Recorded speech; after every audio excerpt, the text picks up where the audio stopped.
Happy Wednesday, everybody. Welcome to another episode of Market Update, where we discuss leading financial and economic developments in Europe, Asia, and North America. My name is Tony. Let's jump in. And first up, France is facing mounting political and financial turbulence as Prime Minister François Bayrou prepares for a make-or-break confidence vote next month, sending government bond yields soaring and equity markets tumbling. On Monday, Bayrou announced that lawmakers would decide on the 8th of September whether to back his government's €44 billion deficit-cutting package. If it fails, it's likely France's ruling government will collapse.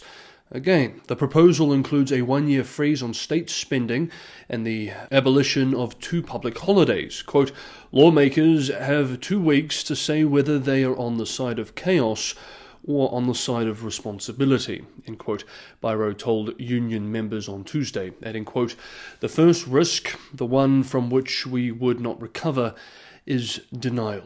End quote. Markets reacted sharply. French 10-year borrowing costs climbed as high as 3.53% on Tuesday, their highest since March and close to levels last seen in the wake of the Eurozone debt crisis.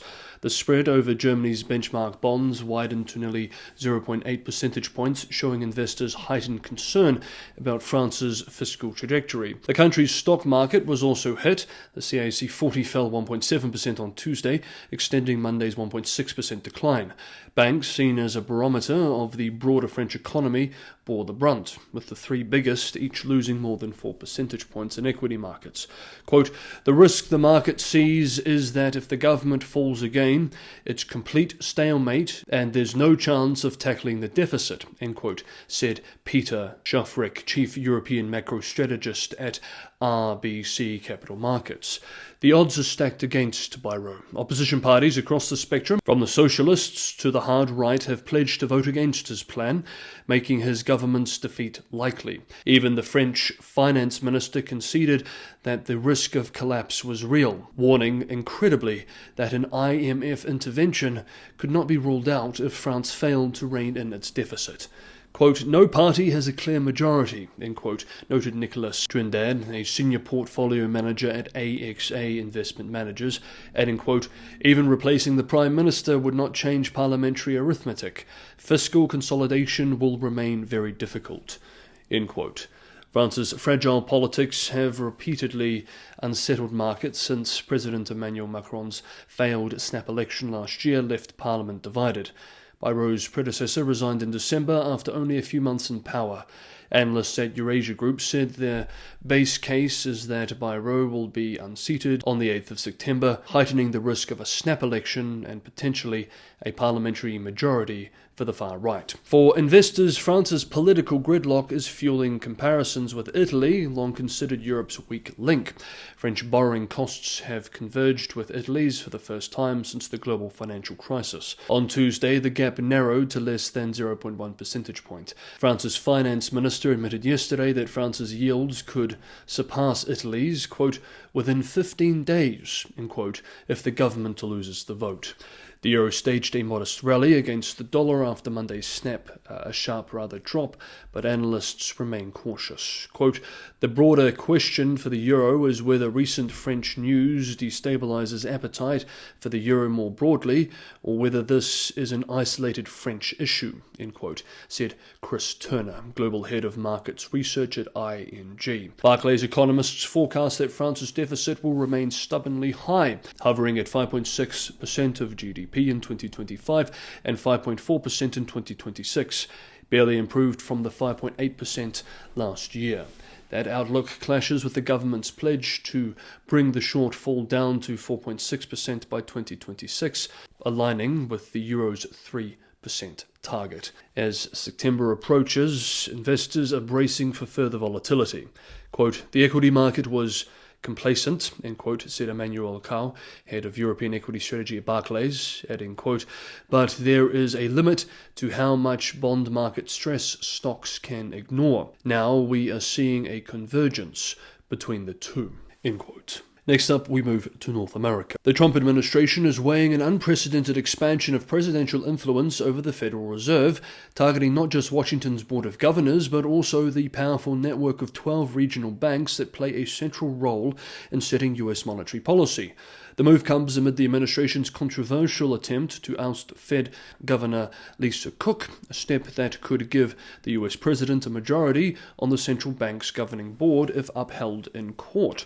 At issue is the Federal Open Market Committee, FOMC, which sets interest rates and guides the economy's credit conditions. While the 7 governors in Washington are nominated by the White House and confirmed by the Senate, 5 of the 12 regional Reserve Bank presidents also sit on the FOMC, positions historically insulated from direct political control. Their selection is shared between the local bank boards and the Fed's governors, a balance designed to preserve independence from partisan politics. Trump's team is now reviewing how these regional presidents are vetted and reappointed, with the Board of Governors scheduled to reauthorize the current roster of Reserve Bank presidents in February, a routine exercise held only once every 5 years.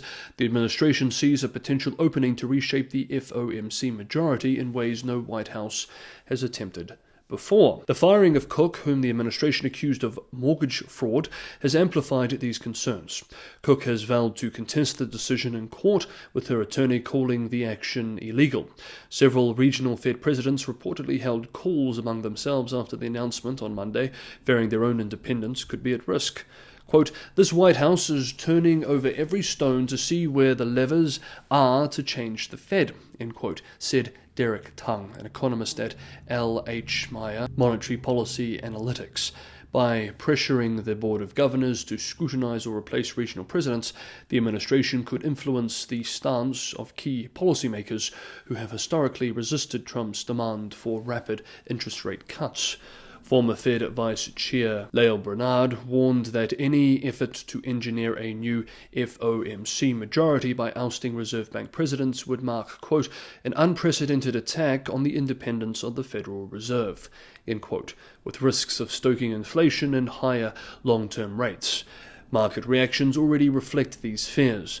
2-year Treasury yields fell as traders anticipated easier policy, while 30-year yields rose on expectations that inflation will climb in the future. With Fed Chair Jerome Powell's term expiring in May, the administration is also interviewing candidates for his replacement, some of whom could be steered toward regional presidencies if not chosen for the top job. Whether these maneuvers succeed will hinge on court rulings, institutional resistance, and ultimately the willingness of financial markets to tolerate a White House-directed central bank. Next up, we have one more development to cover, but just quickly, if you want to be on top of the most up-to-date analysis on the biggest developments in the world's most important markets, consider subscribing to Market Update. Hit the bell notification icon and you will be. And if you're getting some value from today's episode, don't forget to hit the like button. And finally for today, we move to Asia.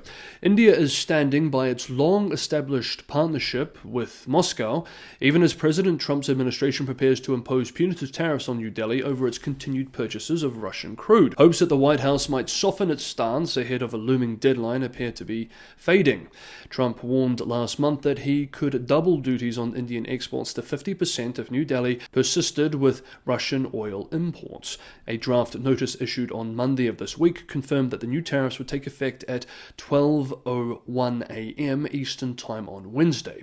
Thus, they should be in force now by the time this video is published. Meanwhile, a scheduled visit to India by U.S. trade negotiators was abruptly called off, according to Indian officials, a sign of a breakdown in dialogue. While trade tensions escalate, India has strengthened its diplomatic outreach to Moscow. The foreign minister met President Vladimir Putin in the Russian capital last week, accompanied by national security advisors.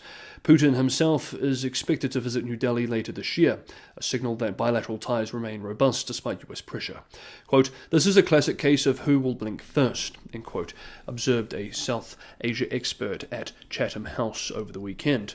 On the energy front, India continues to import Russian crude, though at reduced volumes. Current shipments average around 1 million barrels per day, down from the peaks of 2 million earlier this year, according to data from Kepler, a commodities consultancy. Analysts note that there has been no official government directive to scale back purchases, indicating that refiners remain free to buy Russian barrels so long as they remain commercially attractive. Since the start of Moscow's full-scale invasion of Ukraine in 2022, India has emerged as Russia's largest buyer of seaborne crude, importing nearly $150 billion worth. Much of this oil is refined into petrol and diesel for both domestic use and re-export. Initially, Washington and its allies tolerated the trade as it helped stabilize global prices while remaining under the G7 price cap. But Trump officials, including trade advisor Peter Navarro, have recently accused Indian refiners of profiteering from the war. Indian leaders have rejected such criticism. The trade minister said New Delhi would approach the dispute with, quote, an open mind, end quote, while emphasizing the strategic importance of the India-US partnership. Yet many in India see the tariffs as an affront to sovereignty. Quote, the US is questioning our right to decide whom we buy oil from, end quote, said one outspoken academic at Nehru University, adding, quote, for India, it's purely a commercial choice, end quote. But in this new era that the world has moved into, what used to be purely commercial choices are increasingly geostrategic considerations. Okay, that is today's episode of Market Update. Thank you so much, everybody, for watching. Have a good Wednesday, and I will see you for another episode, this week's final episode, on Friday.